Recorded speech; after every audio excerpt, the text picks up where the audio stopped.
Deux petites choses à préciser avant de commencer. Un, je n'ai aucune nostalgie pour le dessin animé La Belle et la Bête. Il fait partie des dessins animés que j'ai vus étant petit, mais que j'ai rangé dans la catégorie des mais je les reverrai probablement pas. Deux, est-ce que ça veut dire que je déteste le dessin animé? Pas du tout. Je l'ai redécouvert récemment justement pour aller voir le film. Et ouais, je me suis surpris parce que je le trouve vraiment assez bon. Je trouve le design, le dessin, l'animation encore superbe aujourd'hui et l'histoire plutôt bien ficelée. Et j'ai redécouvert toutes les chansons en VO que j'ai étonnamment appréciées parce que j'aime pas du tout les chansons en VF. Est-ce qu'il y a vraiment besoin de faire un résumé? Un très court. La Belle et la Bête raconte l'histoire d'un prince qui, un jour, dû à son égoïsme, est transformé par une fée en bête, et son seul moyen de se guérir de cette malédiction serait de trouver le véritable amour. Lui, de tomber amoureux, et de la personne, de tomber amoureux en retour. Un jour, il emprisonnera dans son donjon un homme qui avait volé une de ses roses, mais se pointera un autre jour sa fille, la plus belle fille du village de Villeneuve, qui décidera de prendre sa place car elle se sent responsable. Et petit à petit, une romance va se créer entre les deux personnages. Bon, pour commencer sur le bon pied, j'ai plutôt bien apprécié le film, j'ai juste quelques problèmes avec qui sont assez importants, je trouve. Pour commencer avec ce qui est vraiment bon, la production. Je veux dire, le film est beau. Les costumes sont parfaits, autant les costumes de paysans que les costumes un peu plus riches sont vraiment très beaux. Les décors sont fantastiques. Dès le début du film, avec le village de paysans, je me disais « Oh, il y a de la putain de production ». Puis après, plus tard, quand ils sont dans la forêt, je me suis dit « Oh, il y a de la putain de production ». Et quand ils arrivent dans le château de la bête, finalement, waouh! Donc la production, les décors sont vraiment tous magnifiques, les images de synthèse, les décors qui sont faits en images de synthèse, les textures des poils, etc. Ouais, comme d'habitude, Disney a une production folle et ça pour le coup c'est magnifique. J'ai beaucoup apprécié le design des meubles aussi, c'est un peu le challenge qu'il y avait entre cette adaptation entre le dessin animé et le film, c'est que aussi bien tu peux faire passer beaucoup de choses dans un cartoon, dans un truc dessiné, dans un dessin animé, que dans un film réel.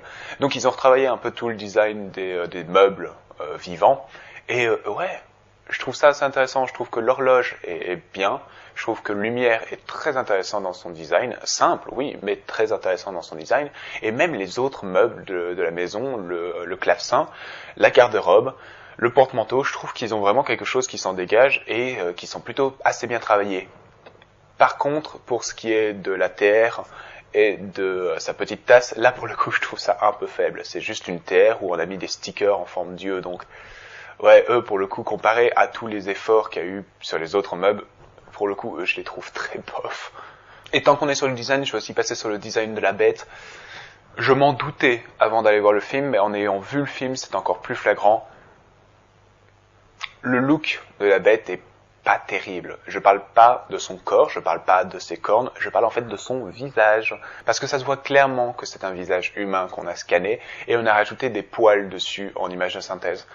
Le problème, c'est que ça reste un visage assez beau et assez rassurant. Alors oui, toute la première partie du film, on vous le met dans l'ombre, on le fait rugir, on le fait menaçant.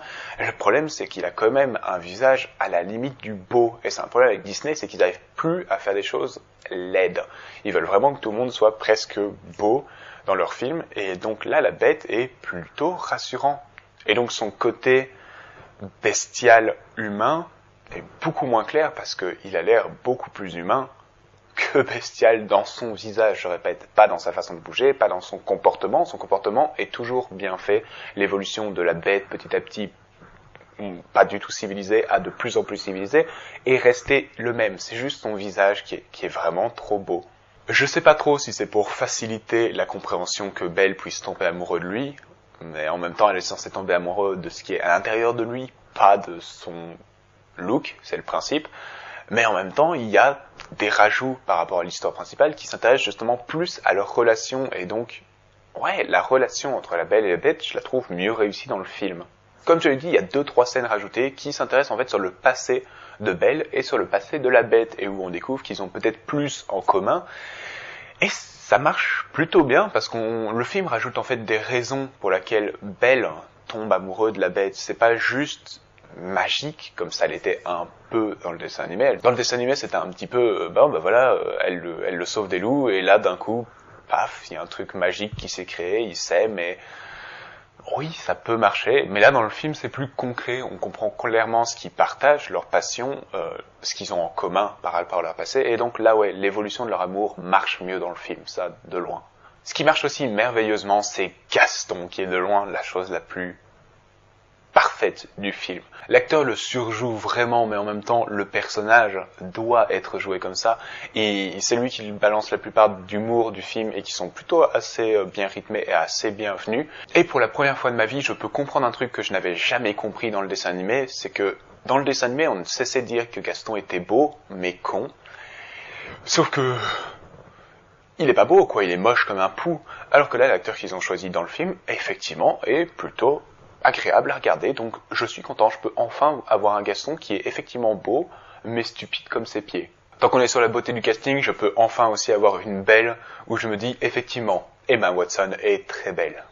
Mais, parce qu'il y a toujours un mais, il faut que j'arrive à, pour moi, vraiment le plus gros problème du film, et c'est peut-être là, justement, où je dis qu'il manque une petite touche de nostalgie, mais à quoi sert ce film ? Vous connaissez l'histoire, vous savez exactement ce qui va se passer, vous connaissez le montage, et le film ne fait pas assez de changements. C'est pas un remake, c'est pas quelque chose que je peux me dire, oui, mais il raconte l'histoire d'une différente façon. C'est à la limite du plagiat, mais vu que ça appartient à la même maison de production, forcément ça peut pas être appelé comme ça. Alors oui, j'ai dit qu'il y avait 2-3 scènes rajoutées par rapport à leur relation, mais c'est pas suffisant. La plupart des choses qui sont rajoutées, en fait, ce sont des musiques. Il y a 4-5 musiques supplémentaires, je pense, et c'est pas des choses qui font avancer le schlimblick, c'est juste des gens qui chantent ce qu'ils ressentent.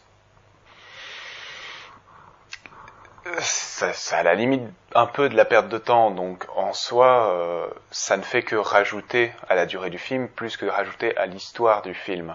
Une petite parenthèse par rapport aux chansons, elles sont toutes très bien refaites, comme celles que vous connaissez probablement du dessin animé. J'ai quand même mon problème avec la première, Bonjour, ou je ne sais pas comment elle s'appelle, et Gaston, qui je les trouve un peu molles. Pas quand ils chantent tous en chœur, tous ensemble, mais quand un personnage chante seul, ou alors qu'il se balance des répliques dans Bonjour par exemple, il y a un manque de rythme vraiment dans ces parties-là, qui n'est plus du tout là quand ils chantent en chœur, mais qui par contre quand ils sont seuls, ouais. Par contre toutes les autres musiques qui justement sont plus calmes, sont plus romantiques, etc., sont parfaites et il n'y a aucun problème là-dessus. Et parmi les rajouts, il y a aussi une chose que Disney met de plus en plus dans ses films et dessins animés et qui le plus souvent n'a pas du tout sa place, des blagues pop culture. Je me rappellerai toujours de cette blague sur Twitter dans Moana. Ça avait tellement pas sa place. Et ici, ils refont le coup. Il y a un moment où on parle vite fait de Paris, et t'as la bête qui lui demande si elle veut voir Notre-Dame ou les Champs-Élysées, puis après, il s'arrête et il dit trop touristique. Vous êtes au XVIIIe siècle, a priori, Notre-Dame c'est un marché puant pour les pauvres, et a priori, les Champs-Élysées, sauf si tu es noble et riche, t'as pas le droit d'y mettre les pieds. Donc, cette blague est juste une énorme référence au temps moderne, mais la bête n'est pas censée savoir ça, sauf si elle voyage dans le temps, blague pop culture.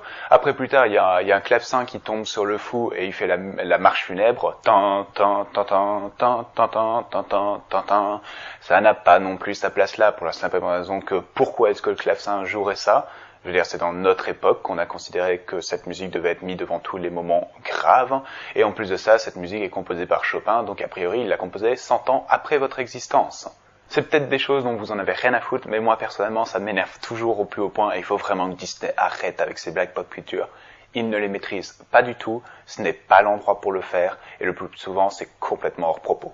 Mais le montage est le même, vous connaissez exactement cette histoire. C'est même à se demander pourquoi est-ce qu'à la fin, il joue autant la carte, parce qu'il le joue beaucoup plus que dans le dessin animé.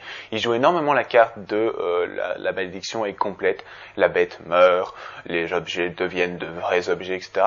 Et je sais pas pourquoi ils insistent autant là-dessus, parce que vraiment, et genre même les enfants pour moi le savent, qui croit réellement une demi-seconde que ça va se finir comme ça?